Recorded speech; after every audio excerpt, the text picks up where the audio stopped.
గురు బ్రహ్మ గురు విష్ణు గురుదేవో మహేశ్వర గురు సాక్షాత్ పరబ్రహ్మ తస్మై శ్రీ గురవే నమః. ఓం నమో బ్రహ్మాదిభ్యో బ్రహ్మ విద్యా సంప్రదాయ కర్తృభ్యో వంశ ఋషిభ్యో మహద్భ్యో నమో గురుభ్యః. సర్వోపప్లవరహిత ప్రజ్ఞాన ఘన ప్రత్యగర్ధో బ్రహ్మైవాహమస్మి అహం పదార్థరహితః. గురవే సర్వలోకానాం విషజే భవరోగిణాం నిదయే సర్వ విద్యానాం శ్రీ దక్షిణామూర్తయే నమః.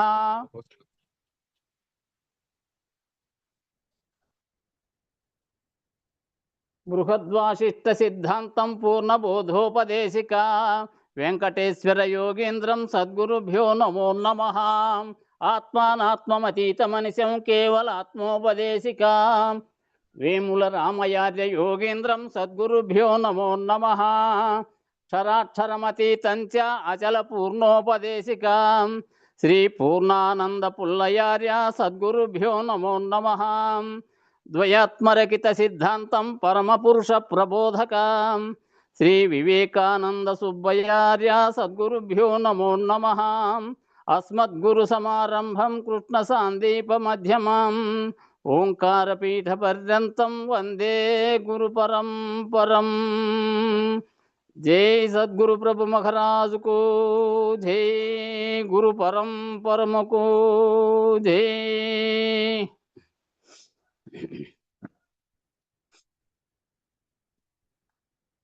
ఆత్మ జ్యోతిస్థాన నిర్ణయం.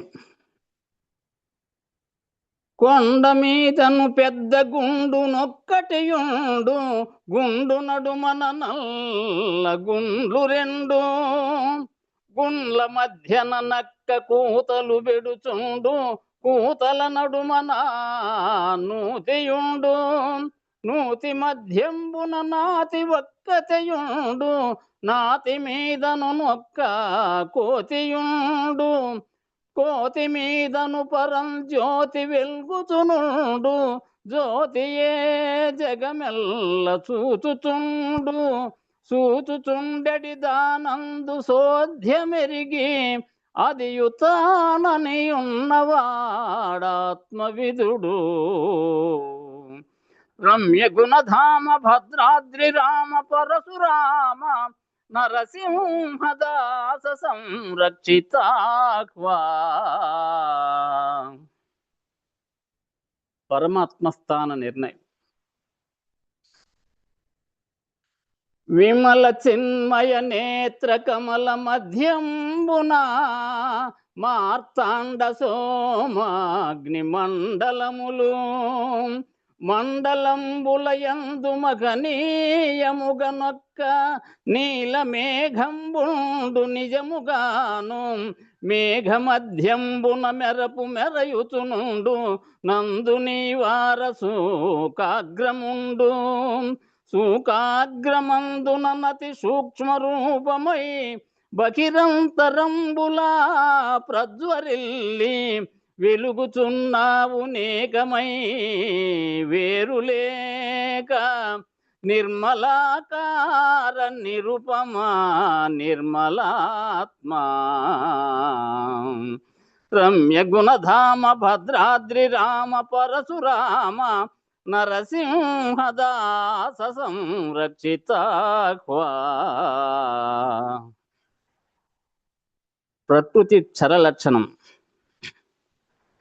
జ్ఞానేంద్రియములైదు కర్మేంద్రియములైదు ప్రాణాదులైదు శబ్దాదులైదు, ఘన మనోబుద్ధి అహంకార చిత్తములు నాలుగు గూడి, 24 తత్వముల గూడి, ధవల శ్యామల రక్త పీత వర్ణములు 4 గల్గి, నదియు ప్రకృతి నది క్షరంబది క్షేత్రమది, జడంబది దృశ్యమది, అవిద్య జ్ఞానమది, అనాత్మ నదియే జీవంబునది, దేహమది జగంబునదియు, సంసారమది బంధ నరకమదియు. రమ్య గుణధామ భద్రాద్రి రామ పరశురామ నరసింహదాస సంరక్షితాహ్వా. జై సద్గురు ప్రభు మహారాజుకు జై, గురు పరంపరముకు జై. జై గురు. జై గురు. జై గురు. అందరికీ జై గురు. గురు పరంపరముకు జై.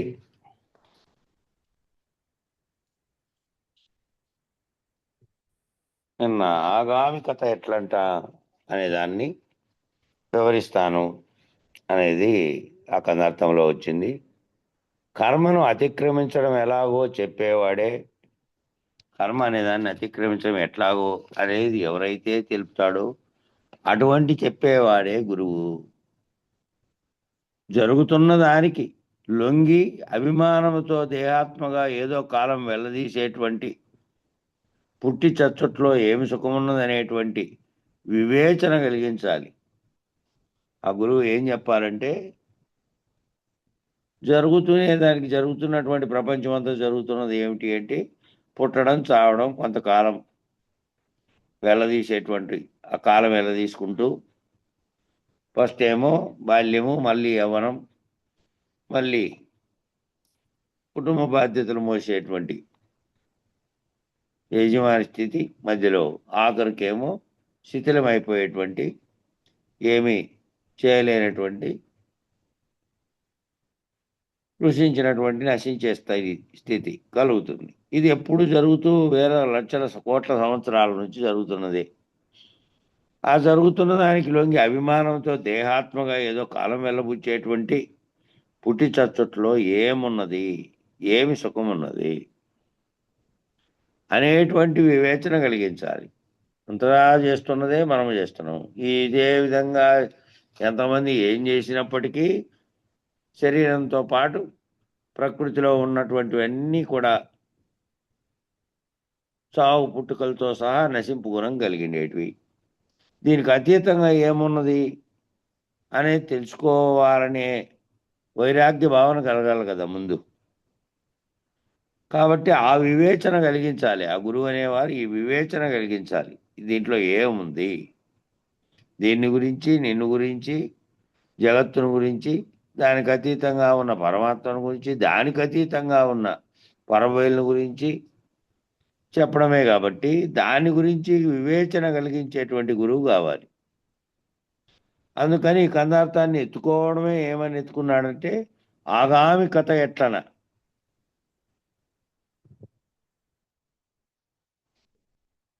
ఆగామి కథ ఎట్లన. కథ అంటే కథీహితం, ఇది కథ అంటే ఎక్కడ ఎలా ఉన్నదో అలా సూటిగా చెప్పేటువంటి, ఆ సూటిగా వివరించేటువంటి కథనం. అది ఎక్కడ ఎలా ఉన్నదో సూటిగా చెప్పేటువంటి పద్ధతి కథనము అని పేరు. కథనం అని. కథ అంటే చాలామంది ఏదో కథ చెప్తుంటారు కదా, పిల్లోడు నిద్రపోవడానికి చెప్పే కథ, లేదంటే పూర్వం ఏమో జరిగినట్టు కథలుగా రాసుకొని చెప్పడం, అవి కొన్ని ఉంటాయి. దాన్నంటే మామూలు కథలు అంటారు. కథను అల్లిన కథ కావచ్చు, అది జరిగిన కథ కావచ్చు. కథనము అనేదేమో ఆ వివరించడం, ఎలాగో ఉన్నది ఉన్నట్లుగా సూటిగా వివరించే పద్ధతి కథనము అని పేరు. చాలామంది కథలు ఆపవయ్యా అంటుంటారు తెలియక. కథలు ఆపు, నువ్వు చెప్పే కథలన్నీ ఆపయ్యా అంటే ఏవో కప్పిపుచ్చేకి అజ్ఞానం చేత తెలియక ఏదేదో చెప్తారు కొంతమంది. అట్లా చెప్పినప్పుడు ఏమో అన్ని కల్పించి చెప్తున్నావు లేవని కథలాపు అని చెప్తూ ఉంటారు. అజ్ఞానంతో ఏదో చెప్తే అది కథ కాదు. ఎక్కడ ఉందో ఎలా ఉందో సూటిగా చెప్పేటటువంటి పద్ధతిని కథనము అంటారు.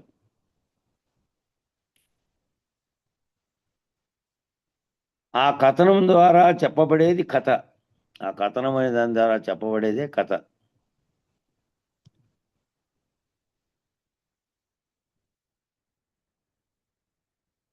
కాబట్టి ఏదో మూఢత్వాన్ని ప్రవచించేటట్టుగా భ్రాంతిజన్యమైన పద్ధతిగా చెప్పేవాడికి పిట్టకథలని అలాంటి వాటికి కాదు మనం మాట్లాడుకునేది. ఆ కథ ఎటువంటిదంటే పిట్ట కథలుగా చెప్తారు, ఊరికే నవ్వించడానికో ఏదో చెప్పడానికో హాస్యానికో ఇంకో దానికి చెప్పడానికో చెప్పే ఇలాంటి కథలు కాదు ఇవి.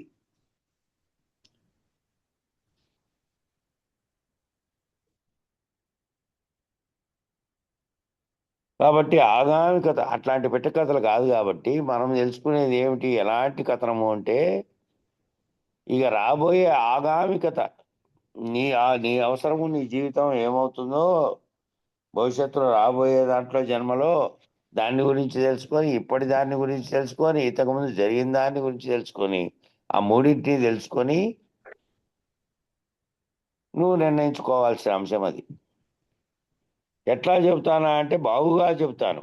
అసలు ఆగామి క్షణక్షణానికి ఎట్లా ఏర్పడుతుందో చెబుతాను. అట్లా కథనం చెప్పడం కూడా మామూలు విషయం కాదు. మన తెలుగు భాషలో అనేక మంది రామాయణాలు, అనేక మంది భారతాలు, అందులో ఉపకథలు, అనేకమైనటువంటి కథలు మళ్ళీ వేరుగా చేసి అందులో చెప్పినటువంటి కథలనే మళ్ళీ పెద్దగా చేసి రాసిన వాళ్ళు ఉన్నారు.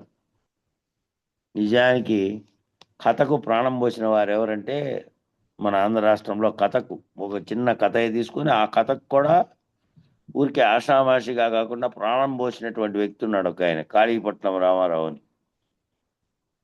10 ఏళ్ళు అయింది, 14 ఏళ్ళు అయింది, 15 ఏళ్ళు అయింటుంది అనుకుంటా చనిపోయి. ఆయన జీవితాంతం కథ కొరకే కేటాయించాడు. ఉపాధ్యాయుడిగా పనిచేసి రిటైర్ అయ్యి వచ్చిన సొమ్ముతో కథానిలయం అనే పెద్ద భవనం కట్టి తన స్థలాన్నే వాళ్ళంతా ఎక్కడోళ్ళు అక్కడ సెటిల్ కాగా వాళ్ళ పిల్లలు వాళ్ళంతా ఇంకెందుకు వృద్ధాప్యంగా ఉండి ఇక్కడ పరంపదించేదే కదా అని చెప్పి వాళ్ళ భార్యాభర్త ఒక గదిలో ఉండి పైన కింద మొత్తం పెద్ద హాల్ కట్టి దాని నిండా కథల పుస్తకాలతో నింపి అనేక భాషల్లో వచ్చిన వాటిని ఆంధ్రంలోకి అనువదించి ముఖ్యమైన కథల్ని దాని భవనం పేరే కథానిలయం అని పెట్టాడు. ఎంతోమంది ఆయన దగ్గర చదువుకున్న వాళ్ళు, కలెక్టర్లు వాళ్ళంతా అక్కడ పోయినారంటే ఆ భవనాన్ని దర్శించకుండా, ఆయన దర్శించకుండా వచ్చేవాళ్ళు కాదు. ఇప్పుడు లేరు వారు. అట్లా కథకు ప్రాణం పోసిన వాళ్ళు ఉన్నారు. కథకు మామూలు కథలు కాదు అవి, ఏదో టైంపాస్ అయ్యి చెప్పే కథలు కాదు అవి. కాబట్టి ఎట్లా చెబుతాను అంటే బాగుగా చెబుతాను. ఎట్లా అంటే అసలు ఆగామి క్షణక్షణానికి ఎట్లా ఏర్పడుతుందో చెప్తాను. క్షణక్షణం దానిని ఎట్లా చెడగొట్టాలో కూడా చెప్తాను. ఆగామినే రాబోయే జన్మకు నువ్వు తయారు చేసుకుంటున్నటువంటి కర్మలు, ఏ కర్మ అయితే నువ్వు చేస్తున్నావో ఆ కర్మను చేయడం ద్వారా ఆ కర్మ ఫలితాన్ని అనుభవించడానికి ఉపాధికి నువ్వు ఇప్పుడే బాటలు వేసుకుంటున్నావు. క్షణానికి నువ్వు జరిగేటువంటి నీలో కదిలేటువంటి కర్మ చేయడం అంటే పోయి శరీరంతో నువ్వు అక్కడ కర్మ నిర్వహిస్తేనే అని కాదు, నీ భావములో జరిగేది కూడా కర్మే. ఆ క్షణానికి ఏ విధంగా జరుగుతుందో చెబుతాను. ఆ కర్మని ఏ విధంగా ఆ ఆగామిని ఎట్లా చెడగొట్టుకోవాలో కూడా చెబుతాను. ఆగామిని పోగొట్టుకోగలిగిన వాడే బ్రహ్మ విద్యకు అర్హుడు. బ్రహ్మ విద్యకు అర్హుడు ఆగామి అంటే రాబోయే కర్మను ఇక్కడ మూట తయారు చేసుకుంటా ఉన్నాడు అనుకో, ఇక వాడు బ్రహ్మ విద్యకు అర్హుడు కాదు. ఎందుకంటే తప్పదు కాబట్టి. ఇక్కడ కర్మను పోయిన కర్మల్ని పోగొట్టుకొని ఆయన ఇక్కడ పోయిన ముందు చేసిన కర్మలని దాని ఫలితాలు అనుభవిస్తున్నావు కాబట్టి ఇప్పుడు వాటిని పోగొట్టుకొని కొత్త కర్మలు మళ్ళీ నువ్వు కర్తగా చేయకపోతే నీకు ఉపాధి ధరించాల్సిన అవసరం లేదు అని ఎవరైతే ఆగామిని పోగొట్టుకోగలిగిండేవాడు ఉన్నాడో వాడే బ్రహ్మ విద్యకు అర్హుడు. ఏమండి, నేను ఈ జన్మలో బ్రహ్మజ్ఞానాన్ని పొందాలనుకుంటున్నానండి, ఈ జన్మలో బ్రహ్మజ్ఞానాన్ని పొందాలనుకుంటున్నాను, ఈ జన్మలో నేను ముక్తిని పొందాలనుకుంటున్నానండి, నేనేమైనా సరే మీ దయ వలన ఈ జన్మలో మోక్షాన్ని పొందేయాలండి అనేటువంటి మాటలు చాలా మంది దగ్గర వింటా అంటాం. నేను ఈ జన్మలో ఎట్లయినా సరే బ్రహ్మజ్ఞానాన్ని పొందాలనుకుంటున్నా, ఈ జన్మలోనే ముక్తిని పొందాలనుకుంటున్నా, లేదంటే ఈ జన్మలో భక్తుడిగా ఉండు, ఈ జన్మలో కేవల శిష్యుడిగా ఉండు, విచారణ అయితే చేసి తాను గట్టెక్కలేకుండా ఉండే పరిస్థితులు ఉంటే మళ్ళీ జన్మెత్తాల్సి వస్తుంది ఆ గట్టెక్కే కోసం. కాబట్టి ఈ జన్మలోనే ఇక ఇదే అవకాశం, మళ్ళీ మానవ జన్మ ఉత్తమమైన జన్మ వస్తుందో రాదు. కాబట్టి ఈ జన్మలోనే ముక్తిని పొందాలనుకుంటున్నా, నేనేమైనా సరే మీ దయ వలన ఈ జన్మలో మోక్షాన్ని పొందేయాలని అంటారు.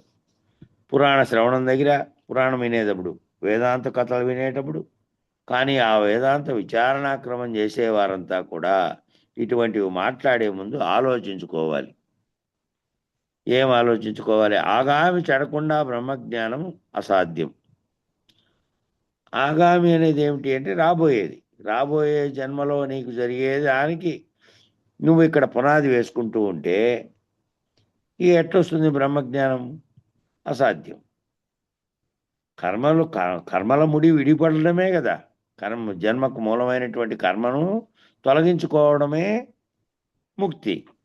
అట్లా తొలగించుకోవడానికి ఏం చేయాలో అది చేయాలి, కానీ దానికి పునాది వేసుకుంటూ ఉన్నటువంటి స్థితిలో ఉంటే ఎట్లా పోతుంది ఆగామి?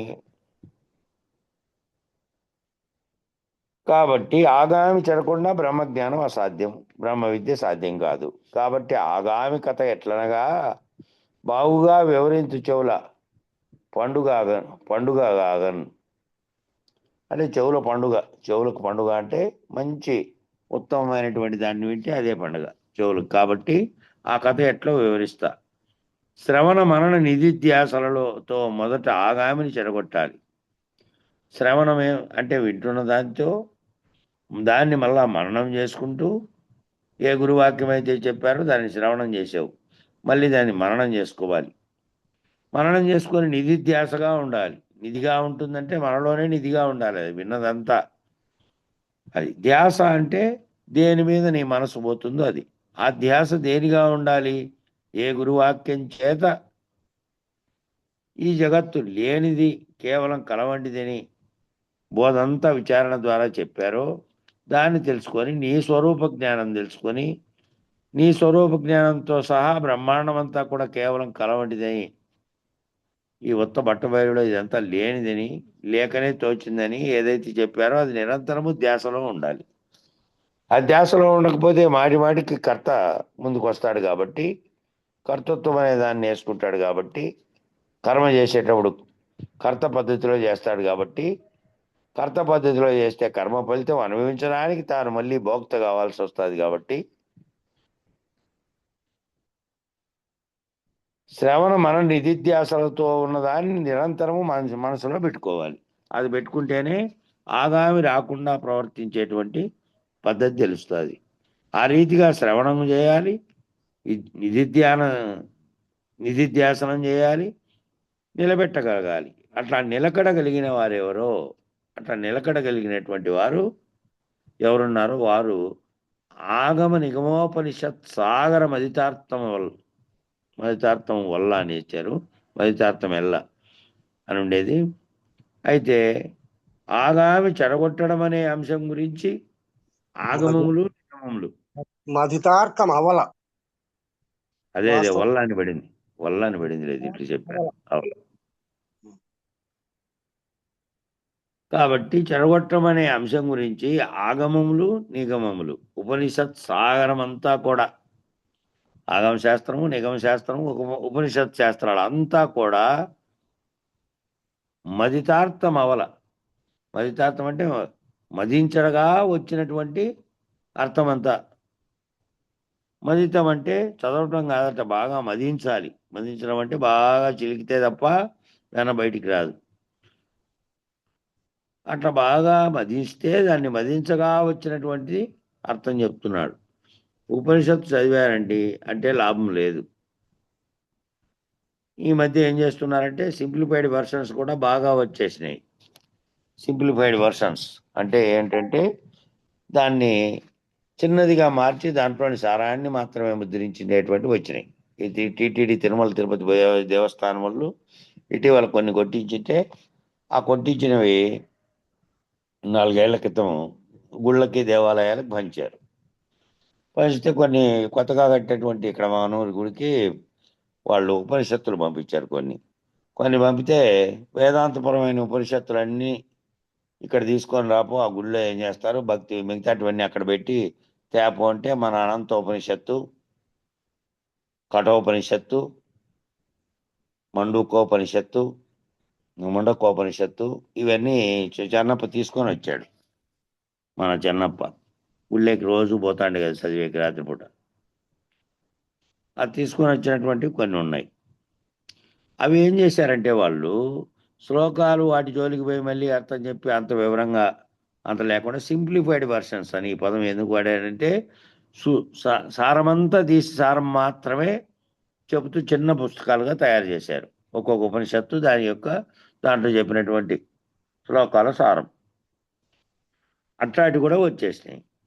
ఎవరికి వాళ్ళు వారి వారి యొక్క బుద్ధిబలం మేరకు ఎంత సింప్లిఫైడ్గా చెప్పేస్తే అంటే ఎంత చిన్నగా చేసి ఎంత సులభంగా తక్కువ చేసి మరీ విస్తృతంగా కాకుండా సింప్లిఫైడ్గా చెప్పేస్తే ఆ ఉపనిషత్తు బాగా తెలిసిపోతుందా అనేటువంటి పద్ధతిగా కూడా వచ్చేసాయి. కానీ ఉపనిషత్తు 30-40 పేజీలు 50 పేజీలు 100 పేజీల లోపల కూడా ఉపనిషత్తులకు దశోపనిషత్తులన్నీ వ్యాఖ్యానం రాసి మహానుభావులంతా మనకు అందించే ప్రయత్నం చేశారు. కొంతమంది మహానుభావులు ఏం చేశారంటే 10 ఉపనిషత్తులు తీసుకొని వాటి సారం ముఖ్యంగా ఉన్నదంతా తీసి దాన్ని మాత్రమే వచన రూపంలో సులభంగా మానవులు చదువుకుంటే అర్థం కావాలనే ఉద్దేశంతో రాసిన వాళ్ళు కూడా ఉన్నారు. వాటిని ఆగామి కర్మ చెడగొట్టడానికి ఎట్లా వాడాలి అనేటువంటి మననం చేయాలి. ఆ ఉపనిషత్తుల సారం అంతా ఏం చెప్పింది? ఆ వేదాల సారం అంతా 4 మాటల్లో మహావాక్యాల్లో చెప్పేశారు. 4 మహావాక్యాల ద్వారా నిన్ను బ్రహ్మాండాన్ని ఎరిగి ఆ బ్రహ్మాండ చైతన్యమే నువ్వు అని తెలుసుకోవడము ద్వారా నీవే బ్రహ్మము అని తెలిసే వరకు వివరణ చెప్పారు. అంత సారమంతా తీసి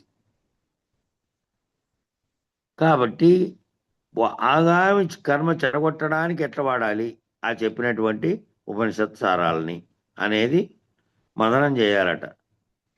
ఆ మదనం చేయడం అంటే ఏమిట్లో చేయాలి? మదనము బుద్ధిలో చేయాలి. మదనం లోపల విశ్లేషణ చేసుకోవాలి బుద్ధిలో. ఆ మదనం చేస్తే అప్పుడు కానీ అందులో నుంచి మదితార్థమైనటువంటి వెన్న లభించదు.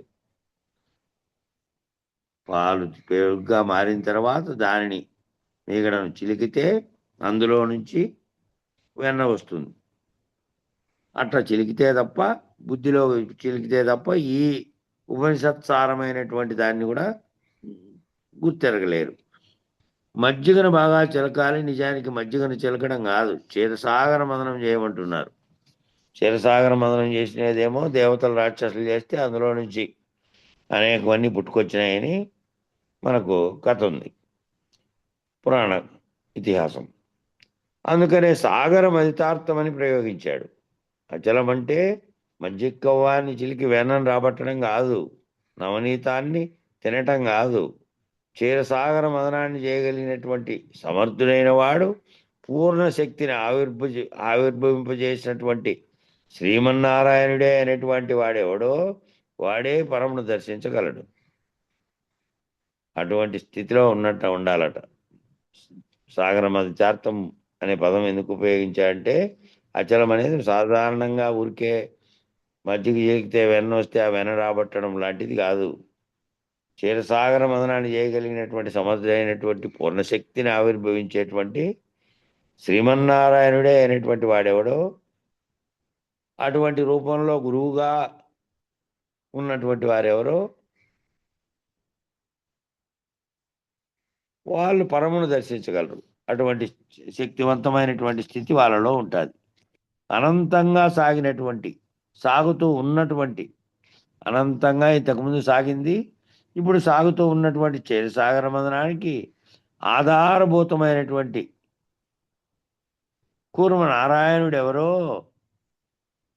దానికి ఆధారంగా ఉండేటువంటి కూర్మావతారం ఎత్తి అది చిలుకుతూ ఉండగా మునిగిపోకుండా మందర పర్వతాన్ని పైకెత్తి దాని కింద ఉన్నటువంటి ఆధారభూతంగా ఉన్నటువంటి కూర్మనారాయణుడు ఎవరో అట్టివాడయ్యా అచలం ఎరగగలిగినటువంటి వాడు. అట్టివాడైతే అట్టివాడు అచలం ఎరగగలిగినటువంటి వాడైతాడు. కాబట్టి ఆగమ నిగమోపనిషత్ సాగర మదితార్థం అవల అనే పదానికి మళ్ళీ ఇక్కడ చెప్తున్నాడు. అవల అంటే ఇది చాలా ముఖ్యమైనటువంటి శబ్దం. మామూలుగా అయితే ఆవల అని పిలుస్తారు. ఆవల అంటే దానికి దాటిపోయిన తర్వాత అని. ఇక్కడ అవల అనేది మాత్రమే ఆయన ఉపయోగించాడు. ఎందుకంటే అక్కడ దీర్ఘం తీస్తే మళ్ళీ ఛందోబద్ధ గణాల ప్రకారం తప్పవుతుంది కాబట్టి ఆవల అంటే. అందుకని ఇది చాలా ముఖ్యమైనటువంటి శబ్దం అండోయ్. సంస్కృత సమాసానికి ముగింపుగా ఆవల అని శబ్దాన్ని వేసి ఎరుక విడిపించేశారు. మామూలుగా అయితే ఆవల అనేది అసలైన తెలుగు శబ్దము. ఆ శబ్దాన్ని వేసి ఎరుక విడిపించేశారు. ఆగమ నిగమోపనిషత్ సాగరం అధితార్థమంతా కూడా బ్రహ్మనిష్ట పరబ్రహ్మ నిర్ణయం వాటి వరకే. ఆగమము నిగమము ఉపనిషత్తు అన్నీ చెప్పిన సారం అంతా ఏమిటి అంటే తాను బ్రహ్మనిష్ఠుడే. తాను జీవభావం వదిలిపోతే జీవుడు అనేటువంటి నామరూపాత్మకమైనటువంటి శరీర భావనలోంచి సర్వవ్యాప్తమైనటువంటి ఈ ప్రపంచము ఈ జగత్తంతా బ్రహ్మాండం దేని కారణం చేత ఉత్పత్తి అయిందో ఆ కారణమైనటువంటి ఏ ఆత్మ నుంచి అయితే ఉత్పన్నం జరిగిందో ఆ స్థితిలో తానే బ్రహ్మనిష్ఠుడైనటువంటి బ్రహ్మమును, ఆ బ్రహ్మంకి ఏది శక్తి వసగించిందో అది అవ్యక్తంగా ఉన్నటువంటి పరబ్రహ్మ స్థితిలో నుంచి వ్యక్తం కావడానికి కారణమైనది. ఆ నిర్ణయం వరకు కూడా తెలుస్తుంది అంతే. ఆ సారమంతా అక్కడ వరకే ఉంది. ఇక ఆవల అన్నారు వెంటనే. ఆవలంటే ఇంకా దాన్ని కూడా దాటిపోయినటువంటి స్థితి. బ్రహ్మనిష్ట నుంచి పరబ్రహ్మ స్థితి నుంచి దాటిపోయినటువంటి పరిపూర్ణ స్థితి. అందువల్ల అక్కడ సూచన ఆ పదం వాడారు. ఆవల అన్నారు వెంటనే. ఆవల అనగానే అదంతా చేసిన వాడు ఎవడైతే ఉన్నాడో వాడు లేడు ఇంకా. అక్కడి వరకు ఉన్నాడు, అక్కడ లేడు ఇంకా ఆవలకు పోయిన తర్వాత అనేటువంటి సూచన చేశారు. సాంగోపాంగముగా దయతో వినుడి. సాంగోపాంగముగా చాలామంది ఈ సాంగోపాంగము అన్న అంశం గురించి చెప్తుంటారు. ఏమండి సాంగోపాంగముగా అధ్యయనం చేయాలండి అంటారు. అంటే అర్థం ఏమిటి అంటే అంగములు ఉపాంగములు, ప్రతి శాస్త్రమునకు అంగములు ఉపాంగాలు ఉంటాయన్నమాట. అంటే అర్థం ఏమిటంటే ఉదాహరణ చెప్తాను. ఉపనిషత్తులు చదవాలంటే ఒక అధికారత్వం ఉండాలి. షడ్ దర్శనాలు తెలిసిన వాళ్ళు ఎవరైతే ఉన్నారో, అధ్యయనం పూర్తి చేసిన వాళ్ళు ఎవరైతే ఉంటారో వాళ్ళు మాత్రమే ఉపనిషత్తులు అధ్యయనానికి అధికారులు. కానీ ఇవాళ ఏమవుతోంది, పురాణ క్రమంగా కూడా ఉపనిషత్తులు చెబుతున్నారు. పురాణం చెప్పేటప్పుడు కూడా, ఆ పురాణంలో తాత్పర్యం చెప్పేటప్పుడు కూడా అక్కడక్కడ ఉటంకించినటువంటి సూత్రాలు తీసుకొచ్చి ఉపనిషత్తులుగా చెబుతున్నారు. ఉపనిషత్తులు చెబుతున్నాయి పురాణ శ్రవణంగా కూడా. ఇది కూడా విషయ పద్ధతిగా పనికొస్తుంది. నాకు తెలియదు, నేను వినలేదు అనే అజ్ఞత అంటే అజ్ఞానం నుంచి బయటపడేస్తుంది. అది కొంతవరకు ఉపయోగపడుతుంది. ఆ పురాణ శ్రవణము, అందులో చెప్పే ఉపనిషత్తుల యొక్క సారము కొంత వింటే ముందు అజ్ఞానం లేకుండా ఉండడానికి పనిచేస్తుంది. మాండ్యూకోపనిషత్తు విన్నానండి, బృహదారణ్యకోపనిషత్తు విన్నానండి, ముండకోపనిషత్తు విన్నానండి, సప్తాహం జరిగిందండి, మహానుభావుడు చెప్పాడండి అనేటువంటి తెలుసుకోవటం అనేటువంటి ప్రక్రియ వరకు అవి ఉపయుక్తమే. ఆ ప్రక్రియ తెలిసే వరకు మాత్రమే అవి ఉపయోగం. ఇప్పుడు చెప్పినటువంటి ఉపనిషత్తుల్లో ఇందులో సర్వసారోపనిషత్తు అనే దాన్ని, బృహదారణ్యకోపనిషత్తు అనే వాటిని, ఇంకొక ఉపనిషత్తు ఉంది ఏదో, ఆ మూడింటిని ఆయన అనువాదం చేశారు. మంతా చెన్నయ్య గారు, మహబూబ్నగర్ జిల్లాకు చెందిన మన భావంతో అనువాదం చేశారు. మన అచల పరిపూర్ణ భావం వచ్చేటట్టుగా అనువాదం చేశారు. ఆ 3 గ్రంథాలు నిజానికి ప్రింట్ గ్రంథాలుగా లేవు. 3 నెట్లో సంజీవన్నయ్య పంపించింటే వాటిని సేవ్ చేశాము. వాటిలో ఒకటి మాత్రమే ముద్రణ తీసుకున్నా నేను, సర్వసారోపనిషత్తు అనేది. అది ఈ ఉపాఖ్యానంతో జోడించి చెప్పింటేనేమో వేదాంత పద్ధతిలో తెలియబడుతుంది. లేదంటే కేవలం పురాణ పరంగా వినటువంటి అందులోని అర్థం తెలుసుకునేకి, అజ్ఞానం పోగొట్టుకోవడానికి అయితే పనికొస్తాయి. కాబట్టి చాలామంది ఏం చేస్తారు, వేదాంత శాస్త్రాలను జిజ్ఞాసువులుగా చదువుతారు. జిజ్ఞాస, దాని మీద ఇష్టం ఉంది, దాని మీద ఆ దాన్ని తెలుసుకోవాలి అనే కోరిక చేత జిజ్ఞాసువులుగా ఉండి చదువుతారు. జిజ్ఞాసువుకు జ్ఞానికి నక్కకు నాగలోకానికి ఉన్నంత దూరం ఉంటుంది. జ్ఞాని ఆల్రెడీ అవన్నిటినీ చదివేసి వాటిలోని సారం కూడా గ్రహించేసి దాన్ని దాటినటువంటి స్థితిలో ఉంటాడు. జిజ్ఞాస కలిగినటువంటి జిజ్ఞాస అనేవాడేమో ఇంకా ప్రారంభంలో అందులో ఏముందో దాని సారం కూడా తెలియదు, తెలుసుకోవాలనే ఉత్సాహం మాత్రమే ఉంది అంతే. ఆ తెలుసుకోవాలని జ్ఞానం అయిన వానికి చాలా దూరం ఉంది. జ్ఞానం అయినటువంటి వాడేమో వాటిని అన్నిటినీ అధిగమించినాడు. అందుకే జ్ఞాతం, ద్రష్టం, ప్రవేశం, అధిగచ్చతి అనే 4 పదాలు వచ్చినాయి. జ్ఞాతగా ఉన్నాయి, తెలుసుకోవాలనుకున్నాడు. ద్రష్టం అంటే దర్శించాడు, తనలోనే దాన్ని అంతటిని దర్శించాడు. ప్రవేశం అంటే అందులోకి ప్రవేశించి తానే అయ్యాడు. ఆఖరకు అధిగమించాడు, దాన్ని అధిగమించిన స్థితిలోకి పోయినాడు జ్ఞాని. ఇక్కడ ఈ జిజ్ఞాసువుగా ఉన్నటువంటి వాడేమో తెలుసుకోవడానికి ప్రయత్నిస్తున్నటువంటి వాడు. జిజ్ఞాసువుగా ఎన్ని వందల వేల జన్మలైనా గడిపే అవకాశం ఉంది.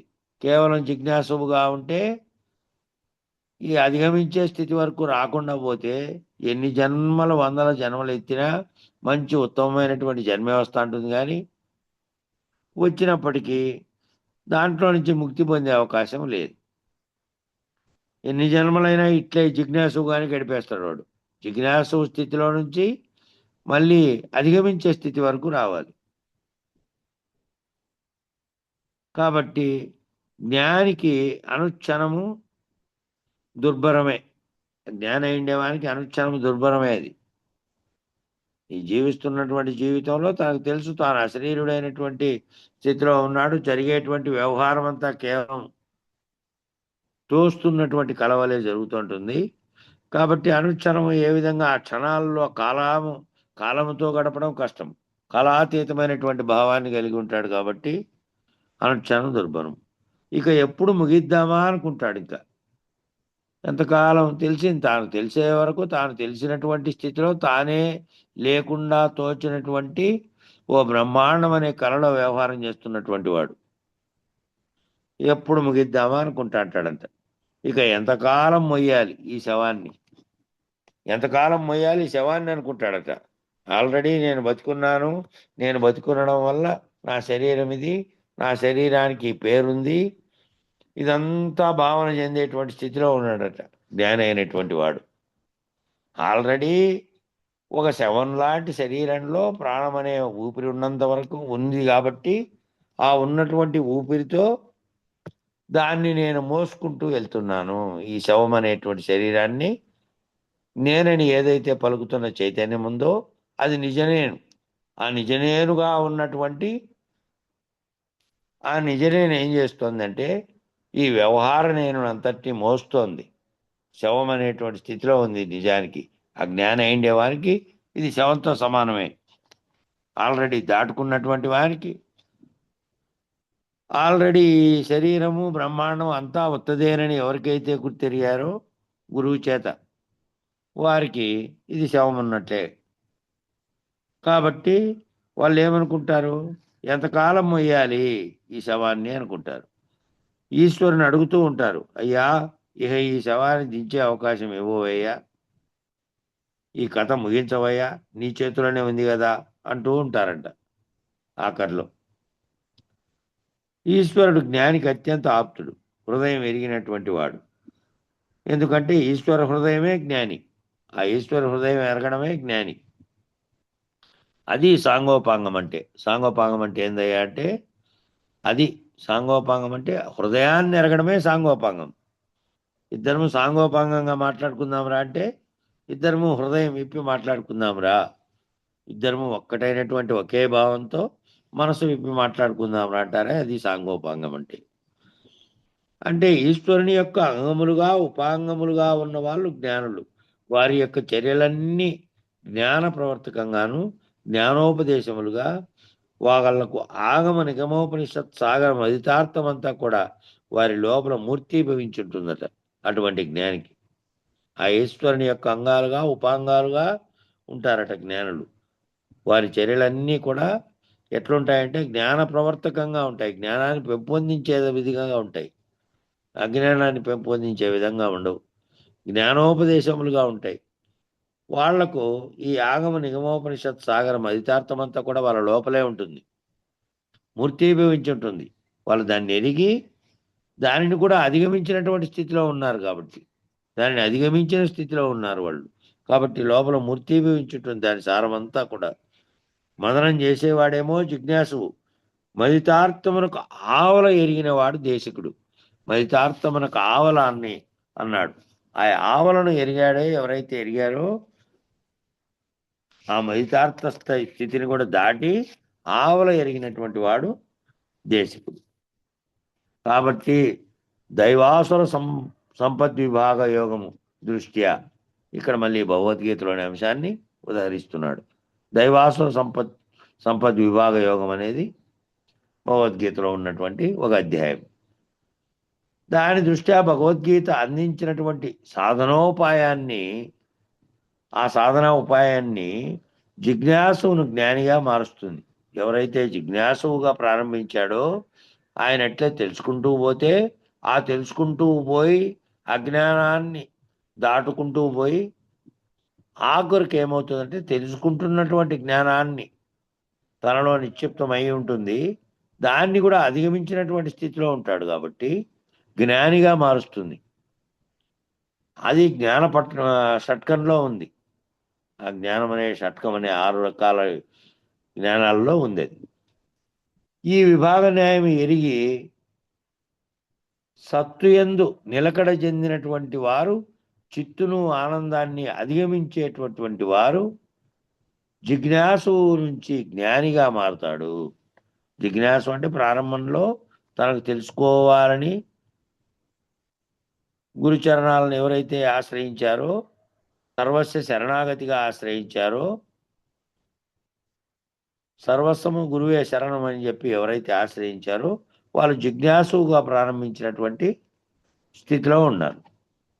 అలా జిజ్ఞాసు నుంచి జ్ఞానిగా మారుతాడు. ఏ విధంగా అంటే సత్తుయందు నిలకడ చెందినటువంటి వారు ఏదైతే సత్తా చూపుతున్నటువంటి అధిష్టాన చైతన్యంగా ఉన్నదో దాని యందు నిలకడ చెంది, అధిష్టాన చైతన్యమునందు నిలకడ చెంది మళ్ళీ మనసు బుద్ధి చిత్తమనే అంతఃకరణలేకి, లేదంటే శరీర భావన అనేటువంటి బ్రహ్మాండ భావన అనేటువంటి దాంట్లో నుంచి అదంతా ఎక్కడ కల్పిస్తమైతే ఉంది, చిత్తంలో ఆనందాన్ని, చిత్తును ఆనందాన్ని రెండింటినీ అధిగమించినటువంటి కేవల చైతన్య స్థితిలో ఉన్నటువంటి సత్తును అధిగమించినటువంటి, సత్తులో నిలకడ చెంది చిత్తును ఆనందాన్ని అధిగమించినటువంటి వాడు. ఇదంతా చిత్తు ఆనందానికి సంబంధించినటువంటిది, చిత్తంతో కల్పించినటువంటిది. సత్తులో నిలకడ చెందినటువంటి వాడైతే బ్రహ్మాండ చైతన్యంగా తానే ఉన్నాడనే స్థితిలో నిలకడ చెందినటువంటి వాడు జిజ్ఞాసు నుంచి జ్ఞానిగా మారతాడు. కాబట్టి మళ్ళీ సాంగోపాంగముగా ఆవల అనేటువంటి నిర్ణయాన్ని, దాన్ని దాటినటువంటి తానే బ్రహ్మాండ సత్తాగా ఉన్నటువంటి అఖండ ఎరుకుగా ఉన్నటువంటి సత్తాగా ఉన్నటువంటి స్థితిలో నుంచి ఆవల అనేటువంటి నిర్ణయాన్ని అందిస్తున్నాను, అందుకోండి అంటున్నారు కృష్ణ ప్రభు. దాని ఆవల ఏముందో, దాని ఆవల ఏ నిర్ణయం తీసుకోవాలో నువ్వు ఆ నిర్ణయాన్ని మీకు అందిస్తున్నా నేను, దయతో వినుడి సాంగోపాంగముగా అన్నారు. దయతో వినండి సాంగోపాంగముగా అంటున్నారు. ఏమండి, ఎవరైనా ఈ ప్రపంచంలో దయతో చెప్పండి అంటారే కానీ అయ్యా నా మీద దయ ఉంచి ఈ సందేహాన్ని తీర్చండి అని అడుగుతారే కానీ ఎవరైనా సరే గురుపాదం బట్టే, లేదా పెద్దల దగ్గరికి పోయినా, లేకపోతే పురాణవేత్తల దగ్గరికి పోయినా, ఎక్కడికి పోయినప్పటికీ స్వామి నాకు ఇది అర్థం కాలేదు, అదేమిటో దయతో చెప్పండి, లేదంటే అయ్యా నా మీద దయ ఉంచి సందేహాన్ని తీర్చండి అని బతిమలాడుకొని తాను అడుగుతాడు. కానీ వినేవాడు దాన్ని శరణాగతి అంటున్నామే, కానీ మహానుభావులైనటువంటి వారు, బయలు నిర్ణయం ఎరిగినటువంటి వారు, తమను తాము లేని పద్ధతిగా పోగొట్టుకున్నటువంటి వారు, తన్ను తానెరిగి తనను తాను నిరసింపజేసుకున్నటువంటి మహానుభావులు, అటువంటి మహానుభావుడైనటువంటి మన భాగవత కృష్ణదేశికేంద్రుడు అంత గొప్పగా రాసినటువంటి ఆ కందార్థములను దక్షిణాది రాష్ట్రాల్లో ఉండేటువంటి అన్ని భాషల్లోకి ఇప్పుడు అనువాదం పొందినాయి. ఇంతకాలము కేవలం తెలుగులోనే ఎక్కువ ప్రఖ్యాతి చెందినాయి. ఇప్పుడు కన్నడలోకి, తమిళంలోకి మార్పు కూడా జరిగినాయి. అన్ని చోట్ల కూడా అంతగా ప్రభావితం చేసినాయంటే అంతటి మహానుభావుడు ఏమంటున్నాడో చూడండి. దయతో వినుడి సాంగోపాంగముగా అంటున్నాడు. వినేవాళ్ళనే కోరుతున్నాడు, దయతో వినండి అని. అంటే అర్థం ఏమిటంటే గురువు హృదయంలో నీవు అంగమై ఉండాలి, ఉపాంగమై ఉండాలి. సాంగోపాంగముగా అంటే ఆయన యొక్క హృదయంలోనే, ఆయన యొక్క భాగంలో నువ్వు ఉండాలి, ఒక అంగంలాగా ఆయననే కలిసిపోవాలి. ఆ స్థితిలో ఉండాలి. నీ హృదయం అంతా అక్కడనే ఉండాలి, దాంట్లో అంత సాంగోపాంగముగా వినాలి.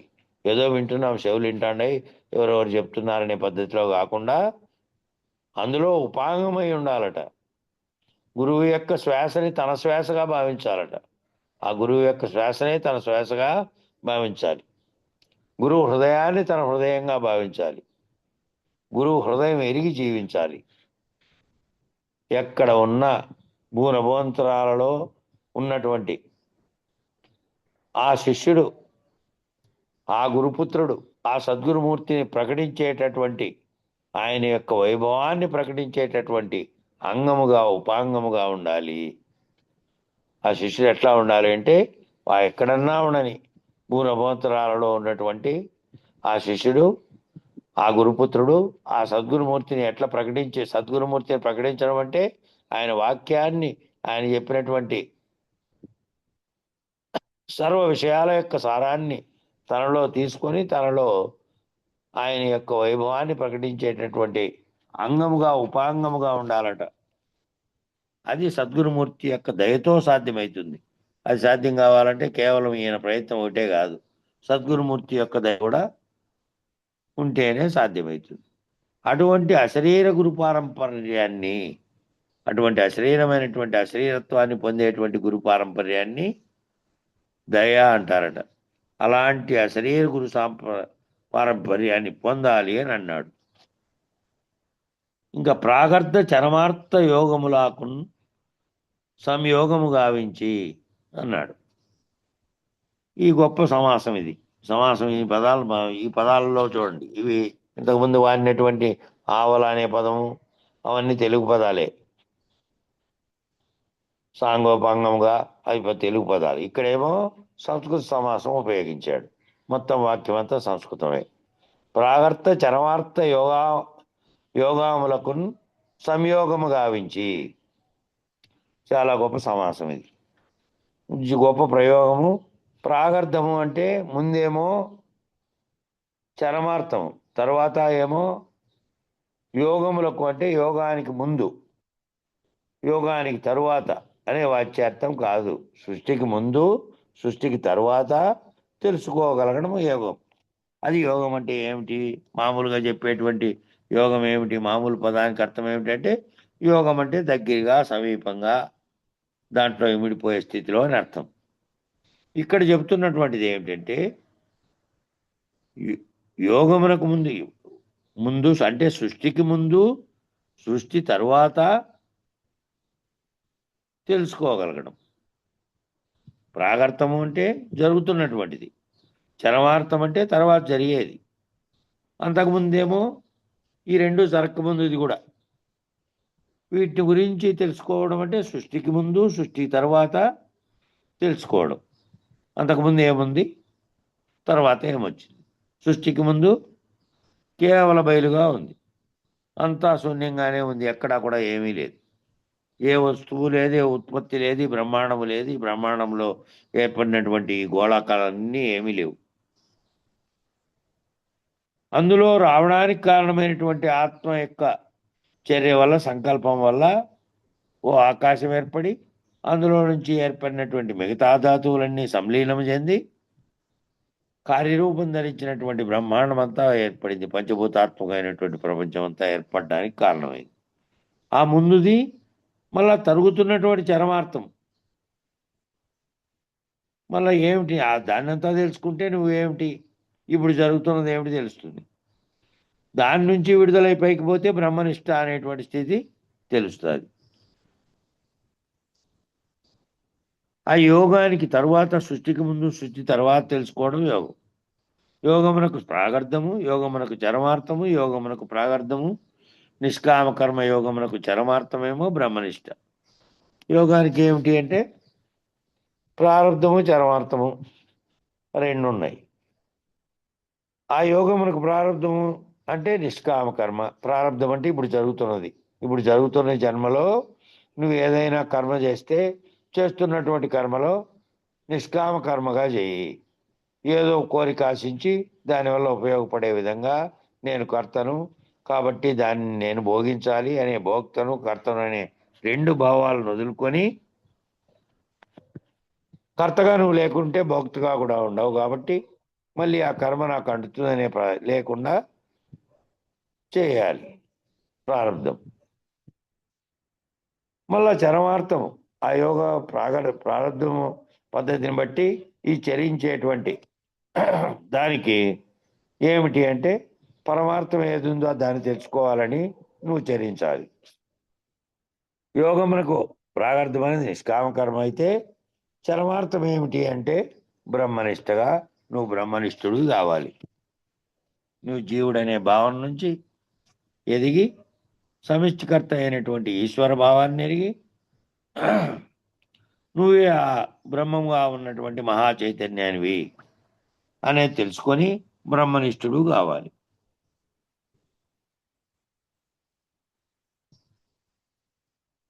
తర్వాత ఏమో యోగములకు అంటే యోగమునకు ముందు యోగానికి తర్వాత అనే వాచ్యార్థం కాదు. ఇక్కడ సృష్టికి ముందు సృష్టికి తర్వాత కాబట్టి ఆ రెండిటికి సంయోగం చెప్పాడు కింద. ఈ రెండు కలిసే పోతున్నాయట, ఈ రెండు కలిసిపోతున్నాయట. ప్రారబ్ధము ప్రాగర్ధము చరమార్థము అంటే అంతకుముందేమో ప్రారబ్ధంగా ఉన్నటువంటిది మళ్ళా బ్రహ్మనిష్ఠుడుగా అయినటువంటివి రెండూ సంయోగం కలిసి ఆ రెండూ కలిసిపోతున్నాయి. ఎక్కడ కలిసిపోతున్నాయి అంటే అఖండ ఎరుక స్థితిలో కలిసిపోతున్నాయి. ఈడేమో వెష్టిగా ప్రారంధాన్ని అనుభవిస్తున్న నువ్వు నిన్ను గురించి తెలుసుకొని బ్రహ్మాండాన్ని గురించి తెలుసుకొని మహా చైతన్య స్థితిలో ఉన్నటువంటి అఖండ ఈశ్వరత్వంగా ఉన్నటువంటి స్థితిలోకి నువ్వు పోయిన తర్వాత ఆ రెండు అక్కడ కలిసిపోయినాయి. నువ్వు అక్కడ వేరుగా లేవు. వేరుగా ఉన్నావంటే నువ్వు ఇంకా జీవుడుగా ఉన్నావు, నామరూపాత్మక శరీరంగా ఉన్నావు. ఆత్మతో సంయోగం చెంది ఆ ఆత్మే సమిష్టిగా పరమాత్మగా ఉన్నదనే స్థితిలోకి నువ్వు ఇంకా ఎదిగిపోలేదు. అక్కడ పోయినావనుకో అక్కడ అఖండ ఎరుక స్థితిలో కలిసిపోతున్నాయట. అంటే నువ్వు అఖండ ఎరుకగా ఉన్నది నేనేననే స్థితిలోకి నువ్వు వెళ్ళాలి.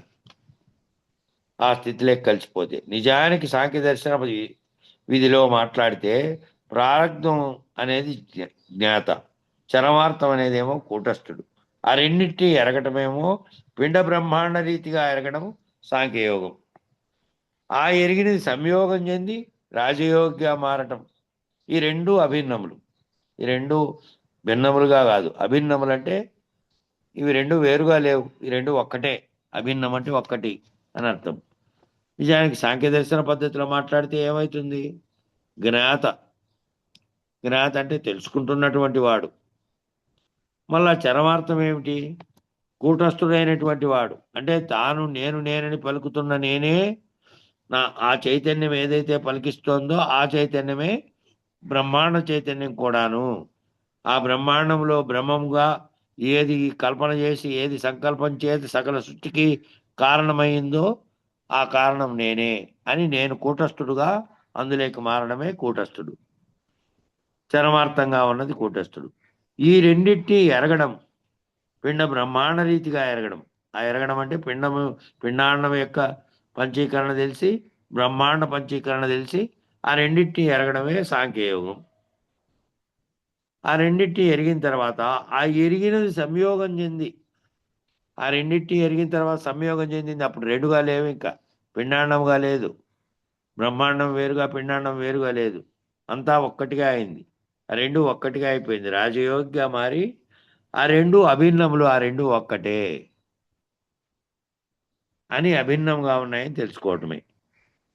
ఆ తెలుసుకున్న తర్వాత ప్రత్యేక పరమాత్మలు అభిన్నమైన, ఇక్కడ ప్రత్యేగాత్మగా జీవుడేమో మూడవస్థల్ని మీరినటువంటి స్థితిలో ఉన్నటువంటి విషుడుగా, అంటే లోకాన్ని విశ్వసించేవాడుగా, తైజస్సుడుగా అంటే స్వప్నం కంటున్నవాడుగా, తరువాత ప్రాజ్ఞుడుగా గాఢ నిద్రావస్థలో ఏమీ ఏ చైతన్యము లేనటువంటి విరమించినటువంటి స్థితిలో కారణ వస్తువుగా ఉన్నటువంటి ప్రాజ్ఞుడుగా, ప్రత్యేగాత్మగా అంటే ఈ మూడవస్థల్ని ఎరిగినటువంటి వాడు తాను ఆత్మస్వరూపుణ్ణి అని గుర్తిరిగి సాక్షిగా ఉన్నటువంటి స్థితిలో ఉన్నవాడు ఆ ప్రత్యేగాత్మ పరమాత్మలు రెండు ఒక్కటే అని ఎప్పుడైతే తెలుసుకుంటాడో అప్పుడు కూటస్థులు వేరువేరుగా ఉన్న స్థితిలోనేమో ప్రత్యేక పరమాత్మలు అభిన్నులు, కానీ జ్ఞాత కూటస్థులేమో భిన్నులు. జ్ఞాత ఏమో ఇంకా తెలుసుకునేటువంటి కూటస్థ స్థితిలో లేడు. కూటస్థుడుగా అయినాడు అంటే జ్ఞాత స్థితిలో నుంచి బ్రహ్మనిష్ఠుడు అనేటువంటి పరమును నిర్ణయించేటువంటి స్థితికి అఖండ ఎరుక నిర్ణయాన్ని తెలుసుకొని లేని పద్ధతిగా తెలుసుకొని తాను లేను ఉన్నది అఖండ ఎరుకే. ఆ అఖండ ఎరుకలో అనేకత్వాన్ని పొందినటువంటివన్నీ కలిపి సర్వ 84 లక్షల జీవరాశుల యొక్క అఖండ చైతన్యము ఒక్కటే. అదే బ్రహ్మాండానికి అంతటికీ పరమ చైతన్యంగా ఉన్నటువంటి బ్రహ్మాండ చైతన్యంగా ఉన్న అఖండ ఎరుక అదే. ఆ అఖండ ఎరుక నేనైనటువంటి పద్ధతిని తెలుసుకొని లేని పద్ధతిగా తెలుసుకొని అది కూడా లేనిదే, అది కేవలం కలవంటిదని తెలుసుకొని నిరసించగలిగేటువంటి పద్ధతికే సంయోగము అని పేరు. సంయోగము గావిస్తాను అన్నాడు గంధార్థంలో. అందువలన సంయోగము గావించి అంటే ఏమండి, అదే అయిపోతుంది అంటారట కొంతమంది. ఏమండి అదే అయిపోతుంది, అదే సంగమిస్తుంది, అదే అయిపోతుందిలే అంటుంటారట కొంతమంది. దాని గురించి చెప్తున్నారు. కాలేన విందతి అని ఓ సూత్రం ఉంది, ఉపనిషత్తుల్లో కూడా ఉంది, భగవద్గీతలో కూడా ఉంది. అదంతా చేయక్కర్లేదండి, అక్కడ దాకా వస్తే తర్వాతది అదే అయిపోతుందండి అన్నారట. అలా అవదు అంటున్నారు. అక్కడ దాకా వచ్చావు, అక్కడ దాకా వచ్చినా కూడా ఆ రెండింటిని ఎరిగావు. పిండాండ స్థితిని ఎరిగావు, బ్రహ్మాండ స్థితిని ఎరిగావు. ఆ రెండింటిని ఎరిగి కూటస్థ స్థితిలో నువ్వు సంయమనం చెంది ఈ శరీరంగా భావిస్తున్నది లేదు, నిజానికి ఉన్నటువంటి మహా చైతన్యంగా బ్రహ్మాండ చైతన్యంగా ఉన్న అఖండ ఎరుక నేనేనే స్థితిలో నిర్ణయం అయ్యి నువ్వు అశరీర పద్ధతిలో గనక ఉండకపోతే బాహ్య జగత్తులో మళ్ళా అందరూ ప్రవర్తించినట్టు నువ్వు ప్రవర్తించేటట్టయితే అట్లా ఏ విధంగా అవతల దాకా అయిపోతుందండి అని నిర్ణయానికి ఎట్లా వస్తుంది? మాటి మాటికి దిగొచ్చినప్పుడల్లా, మాటి మాటికి విషయాలతో సంగమించినప్పుడల్లా ప్రవర్తన మారిపోతూ ఉంటే మళ్ళా నువ్వు బ్రహ్మనిష్ఠుడుగా నిలకడ చెందినటువంటి కూటస్థుడుగా నిలకడ చెందినటువంటి స్థితిలో ఎక్కడున్నావు? లేవు కదా. తర్వాత అదంతా అదే అయిపోతుందండి, ఆ తర్వాత ఉన్నది అదే సంయోగం చెందుతుందంటే ఎట్లా చెందుతుంది? అట్లా అవ్వదు అంటున్నాడు కృష్ణప్రభువులు. ఏమని? కావించి అంటే సంయోగము గావించి, ఆ రెండింటిని మేళవించి, ఆ రెండింటిని కలిపి, ఆ రెండింటిని వేరువేరు అనే భావంతో చూడకుండా ఎవరైతే సంయోగము గావించినారో, ఆ రెండింటిని సంయోగం గావించారో వారు కూటస్థ స్థితిలో ఉన్నటువంటి వారు. ఆ సంయోగం గావించి స్పష్టంగా చెబుతున్నారు. అశరీర గురుకరణ లేకపోతే, దేశకుని కృప లేకపోతే, పనిబడని ఎరుకను కైంకర్యముగా ఒకరు స్వీకరించకపోతే, తొలగించకపోతే, విడిపించకపోతే, అహమును నిరసింపజేయకపోతే బయలు దర్శనం అసాధ్యము. ఇక్కడ చెప్పాడు అసలు విషయం. ఆ విధంగా చేయకపోతే ఆ సంయోగం గావించి ఏం చేయాలి? సంయోగం గావించిన వారు అదే అయిపోతుందండి, ఆడదాకపోతే అవతల అయిపోతుందండి, అవతల అయిపోయేది ఏముండదు. నువ్వు ఆ స్థితిని ఆ గురుకరణ చేత పొందగలిగి ఆ గురుదయ చేత నువ్వు దాన్ని తీసుకోగలిగితే, భావనలోకి తీసుకోగలిగితేనే అవుతుంది, లేదంటే కాదు అది. అశరీర గురుకరణ కనుక లేకపోతే, దేశకుని కృప లేకపోతే, పనిబడని ఈ ఎరుకను కైంకర్యముగా ఒకరు స్వీకరించకపోతే, నీ ఎరుక నీ దగ్గర ఉన్న ఎరుకను నువ్వు కైంకర్యంగా ఎవరికో సమర్పిస్తే, ఆ గురువు గనక దాన్ని స్వీకరించి తొలగించకపోతే, విడిపించకపోతే, నీకు ముందు ఏమి తొలగించాలి? నీ ఎరుకను తొలగించాలి, నిన్ను అందులో నుంచి విడిపించాలి. ఆ అహమును నిరసింపజేయకపోతే, ఆ నేనని నువ్వు పలుకుతున్నటువంటి అహమును లేనిది, అది లేనిదని ఏ విధంగా లేనిదో ఈ విచారణ అంతా చెప్పిన తర్వాత, నేను అంటున్నట్టు పిండాండము, అదిగో అదంతా ఏ చైతన్యం అయితే బ్రహ్మాండ చైతన్యంగా ఉన్నదో అది, ఆ రెండు ఒక్కటే, ఆ రెండు అఖండ ఎరికే, అవి లేనివే. అవి లేనివి అని నిరసింపజేయకపోతే, ఆ అఖండ ఎరుక స్థితి లేకపోయి నేనే బ్రహ్మం అన్నప్పటికీ, అద్వైతం వాళ్ళు చెప్పినట్టు మిగతా అంతా మిథ్య, బ్రహ్మాండం అంతా మిథ్య, అంతా మిథ్యే, కానీ బ్రహ్మ ఒక్కటే సత్యము అని అన్నట్టు కాదంట ఇది. అట్లా కాదు అది. ఆ స్థితిలోకి ఆ విధంగా పోయినప్పటికీ అక్కడ కనుక అహమును నిరసింప చేయలేకపోతే బయలుదర్శనం అసాధ్యము.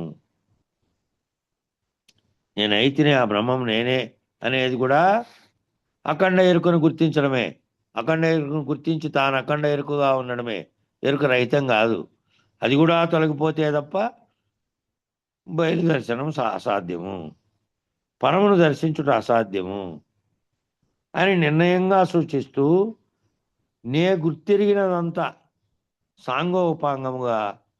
సాంగోపాంగముగాన్ దయతో వినుడి సాంగోపాంగముగాన్ అని చెప్తున్నాడు. నేను గుర్తించిందంతా మీకు చెప్తా, సాంగోపాంగంగా చెప్తా. అది కూడా నువ్వు ఉపాంగం వలె నాలో ఏకమై విను, మామూలుగా వినడం కాదు. నాలో ఏకమై ఉపాంగంగా ఉండి దయతో వినుడి, దయతో వినండి. వింటే నే గుర్తెరిగిందంతా అనేటువంటిది చాలా గొప్ప సూచన. తాను ఏదైతే గుర్తెరిగాడో అదంతా చెప్తున్నాడు. అదేం దాచుకోలే.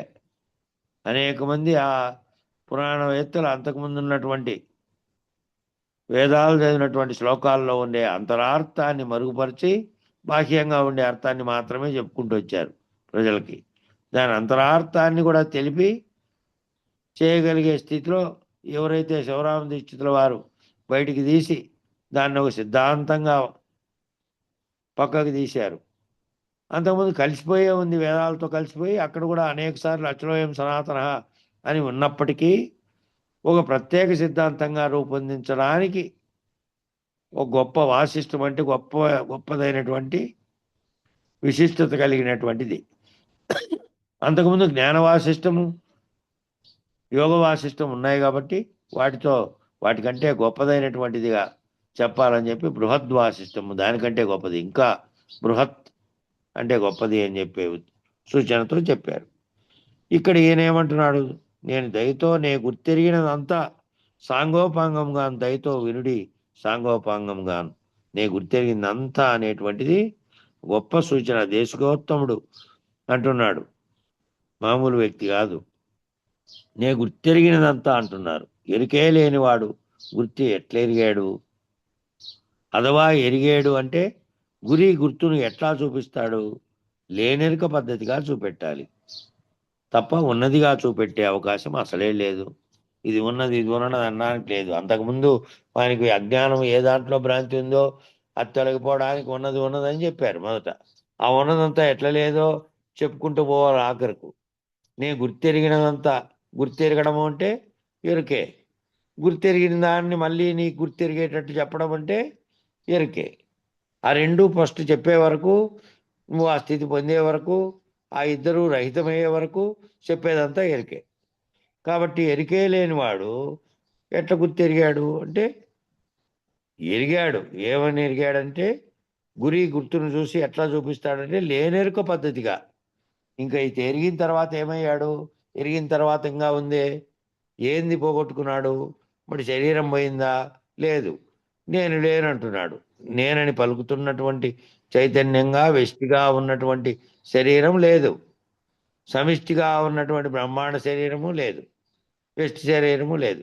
ఈ రెండు లేనటువంటి అశరీర పద్ధతిలో మామూలు భౌతిక శరీరం ఉన్నప్పటికీ దాంట్లో ప్రవర్తిస్తున్నటువంటి తాను ఏ విధంగా ఉన్నాడంటే లేనిక పద్ధతిలో లేనిదే ఇది అని ఓ కలవలే కలలో వ్యవహరిస్తున్నటువంటి వాడు ఇది కళ అని ఎట్లా మేల్కొన్నాడో గురువాక్యం చేత మేల్కొన్నవాడు జాగ్రత్తను కూడా కలగా భావించి ఉన్నటువంటి స్థితిలో ఉన్నాడు. ఇది లేనెరుకని లేనెరుక పద్ధతిలోనే చూపెట్టాలి తప్ప ఉన్నదిగా చూపెట్టే అవకాశం లేదు. అప్పుడు ఎరిగించడం ఎక్కడికి? బ్రహ్మాండ చైతన్య నిరసన కాటికి వచ్చిన తర్వాత అది లేనిదేనని, ఆ లేనిదాన్ని గుర్తించిన తర్వాత ఆ గుర్తించిన నేను అనేది కూడా ఎరికేనని, ఆ గుర్తించిన ఇద్దరు కూడా గురువు శిష్యులు ఇద్దరు కూడా ఏ ఎరుకను గుర్తించారో ఆ ఎరుకను రహితం చేసుకున్నారంటే రహితం చేసుకున్న తర్వాత కూడా శరీరం అనే దాంట్లో మనసు అనేది ఉంది కాబట్టి కంటికి కనపడుతున్నటువంటివన్నీ వాటితో తన ముందర కనపడుతున్నప్పటికీ వాటితో తాదాత్మ్యం చెందకుండా లోపల ఉన్నటువంటి గుర్తెరిగే శరీరాన్ని పోగొట్టుకున్నవాడు. జడమైనటువంటి శరీరమేమో తనంతకు తానుగా అది ఎట్లా పోతుంది, నువ్వేం చేసినా చేయకపోయినా అది వయసు అయిపోయి పోతుంది. అట్టే ఆరోగ్యంగా ఉన్నా పోతుంది, ఏ రకంగా ఉన్నా పోతుంది. ఇది గురుమెలకువ చేత పోగొట్టుకున్నటువంటి అఖండ ఎరుక అనేటువంటి నిర్ణయంలో నుంచి కూడా లేకుండా పోతే అప్పుడు ఉన్నటువంటి ఏది దేనితో సూచన చేశారు, దేనితో గుర్తించాడు? ఎరుకతోనే. ఆ ఎరుక లేనిదని చెప్పిండేది దేనితో? ఎరుకతోనే. ఆ లేనిదని తెలిసిన తర్వాత ఇద్దరు ఏకమైన తర్వాత మళ్ళీ అప్పుడు ఏ విధంగా ఉన్నారంటే లేనెరుక స్థితిలో ఉన్నారు. కాబట్టి ఎక్కడ దాకా చెప్పామో అక్కడ ఇక్కడ సమయం దాటింది కాబట్టి అక్కడికి ఆ పేరా దగ్గరికి 93లో మొదటి రెండో పేరాలు అయిపోయినాయి. కాబట్టి అజం నిర్వికల్పం నిరాకారం అనే చోటు నుంచి రేపు చదువుకోవాలి. మంగళం చెప్పండి. నిర్వికారాయ సకల నిత్య ముక్తిదాయకాయ నిర్గుణాయ నిర్మలాయ నిత్యమంగళం సగుణ నిర్గుణ రహితాయ సంకల్పవర్జితాయ సర్వసాక్షతీతునకు సత్యమంగళం సత్తు చిత్తు సమసిపాయ శత్రు సంహారణాయ ఒత్తిలేని దీపము నీకిత్తు మంగళం చేష్టలన్నీ ఉడిగిపాయ చేసేదేమి లేకపాయ శేషమ్మ మనసు మీలో చేరే మంగళం పరిపూర్ణాయ సకల భవ్య దివ్య రూపాయ పరశురామాయ సీతారామ మంగళం మంగళం శ్రీ గురుదేవాయ మహనీయ గుణాత్మనే సర్వలోక శరణ్యాయ సాధు రూపాయ మంగళం. జై సద్గురు ప్రభు మహారాజుకు జై. శ్రీ పూర్ణానంద పుల్లయార్య సద్గురు ప్రభు మహారాజుకు జై. శ్రీ వివేకానంద బండారు సుబ్బయార్య సద్గురు ప్రభు మహారాజుకు జై. గురు పరంపరముకు జై. గురు భక్త మండలికి జై. జై గురుదేవ.